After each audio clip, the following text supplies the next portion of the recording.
ഭരണാധികാരികൾ എങ്ങനെയാണ് ധൈര്യമായിട്ട് ഒരു വിസിബിൾ സെക്യൂരിറ്റിയും കൂടാതെ പബ്ലിക്കിൽ ഇറങ്ങി നടക്കുന്നതെന്ന് ആലോചിച്ചിട്ടുണ്ടോ?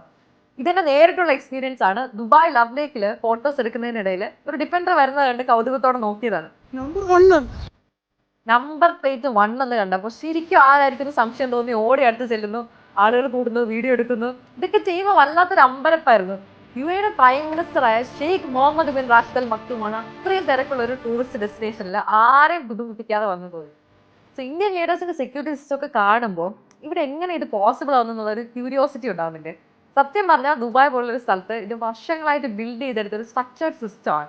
ഇവിടുത്തെ ലോ എൻഫോഴ്സ്മെന്റ് സ്ട്രോങ് ആണ്, സർവൈലൻസ് സിസ്റ്റംസ് അഡ്വാൻസ്ഡ് ആണ്, പ്ലാനിങ്ങും പ്രിസൈസ് ആണ്. സോ ഒരു ലീഡർ മൂവ് ചെയ്യുന്നതിന് മുമ്പ് ലൊക്കേഷനൊക്കെ ഓൾറെഡി അസസ് ചെയ്ത് ക്രൗഡ് ബിഹേവിയർ വരെ ഇവർ പ്രിഡിക്ട് ചെയ്യും. പിന്നെ നമ്മൾ കാണാത്ത ലെയർ ഉണ്ട്. പ്ലെയിൻ ക്ലോത്ത് സെക്യൂരിറ്റി, ബാക്ക്ഗ്രൗണ്ടിൽ monitoring and real time communication ഉണ്ടാവും.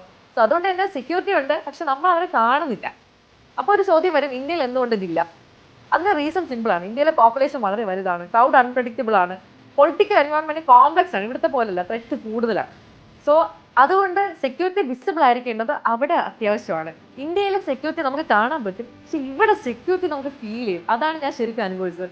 ഈ വാറും അൺസർട്ടനിറ്റി ഒക്കെ ഉള്ള സിറ്റുവേഷനിൽ ഒരു ലീഡർ ക്രൗഡിൽ ഇറങ്ങി നടക്കുമ്പോൾ it definitely gives a sense of safety and belongingness. So യുഎഇയുടെ വിശേഷങ്ങളുമായിട്ട് അറബ് മീഡിയയുടെ പേജിൽ ഞാൻ ഇനിയും വരുന്നതായിരിക്കും. Signing of.